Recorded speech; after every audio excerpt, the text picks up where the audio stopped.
Hello, great folks out there.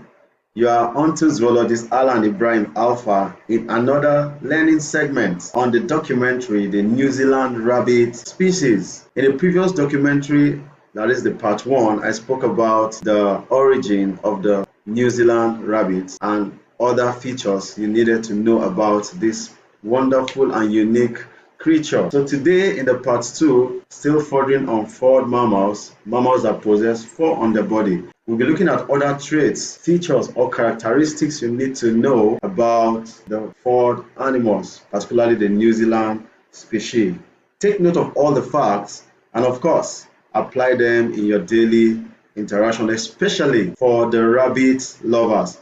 Have you ever eaten rabbit as a source of meat before? I can hear you say yes. For those of you who have tasted it, very, very sweet, very yummy, and a long-lasting memory. Most people want to go for it. They tell you, I need bush meat. So some people kill it from the bush or get it from the wild or from other sources. But I can tell you, you enjoy the meat from them. But beyond that, they serve as pets, as captured in the previous video, and of course, other aesthetic purposes. They're a joy to be with. So let's look at more facts about New Zealand, or the New Zealand species to be precise. Bred for pelts, for different shows, and laboratory uses, being the most commonly used breed of rabbits, both for testing and meat production. In this segment, let's look at the lifespan of New Zealand rabbit species. What is the lifespan of a New Zealand rabbit? That's the question before you and the answer is right there staring at you on your screen. So a New Zealand rabbit's lifespan is usually between 5 to 8 years. So from gestation period to when they are given birth to, they can last from the moment of birth till 5 years lifespan, or sometimes by extension 6 years, 7 years, and up to 8 years. New Zealand rabbits are crepuscular. Crepuscular animals are most active at dawn and dusk. So there's another version to this. We have animals that are diurnal in nature. That's animals that are active during the daylight time or during the daytime. We call them diurnal animals, diurnal, diurnal. Then animals that are very active at night, mostly at the dawn of night till the dead of the early hours, you call them nocturnal animals. Nocturnal is spelled Nocturnal. But in this case, the crepuscular animals are those that are most active at dawn. That's when it's about daybreak and dusk.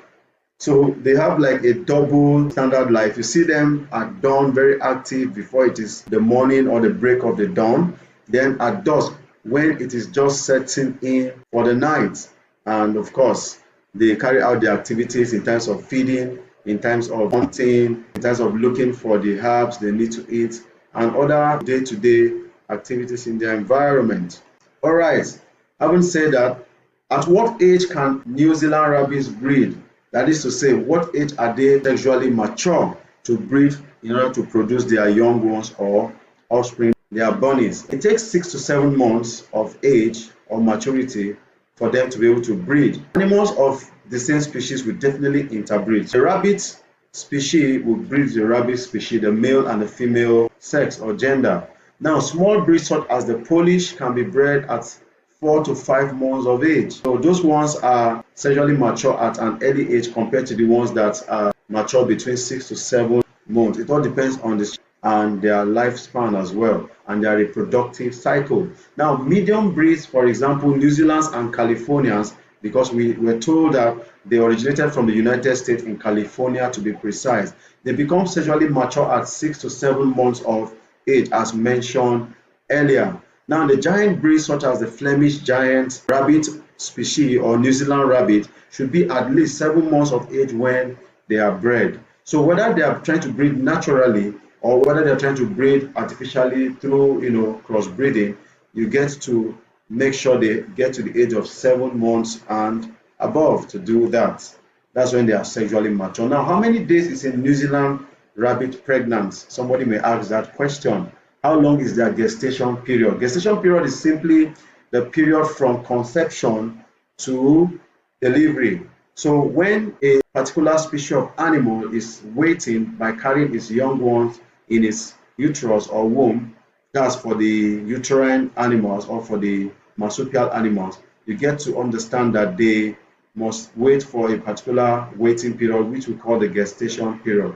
So the gestation period for the New Zealand is around 28 to 35 days. That's in the space of 1 month and 1 or 2 weeks. Although most will kindle or give birth at 31 to 32 days, as the case may be, all depending on the species and the reproductive cycle of that animal. Now, a nest box should be provided for the new mother 2 to 5 days prior to the expected kindling date. Kindling simply means the date of giving birth to their young ones, offspring, or progeny. Why must the cage be provided? So that you would have prepared a special accommodation that can accommodate the new bunnies or young ones to be giving birth to. Of course, you need the environment is conducive for her delivery after going through the gestation period. All right, so what is the friendless rabbit, you may ask? Of course, friendless rabbit for pets is called the loop. Loop to the loop, specifically the mini loop or the American fuzzy loop. So look at this picture. This is what we call the loop or the American fuzzy loop because the fur looks fuzzy, it looks straightened, and of course it has different patches of color, the brown, the white, then it has a black pupil, the eye color, and of course the ear falls or drops down to the body. Some have their ears protruding and pointing upwards or backwards in a protruded manner. Now the loop has droopy ears, like I mentioned earlier. It is droopy because it drops down the face, by the two side jaws, and an expression that just begs to be loved and cuddled is seeking for your attention, wants you to show it some love. So we need to express, sympathy. We need to express empathy. We need to express some level of love and attach some emotions to these pets or to these animals. Beyond the loop or the bunnies or the rabbits, of course, we have dogs, we have cats, and so many other pets we raise at home. Please show them some love as they are natural organisms. They are living organisms that also deserve some love. And when you do that, the American loop particularly knows that you're showing them this love because they can feel it, they can sense it. All their senses are at work. The standard size loops are fantastic pairs, but the minis provide the same personality in a smaller package. So whether you have it big, medium, or large, the American loop is the American loop. They seek for your attention, they want your cuddle, and you need to show them some love. All right, so this brings me to the end of this part of the documentary.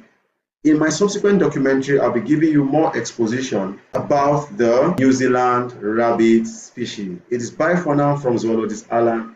Catch you in my next learning segment. Bye for now. See ya.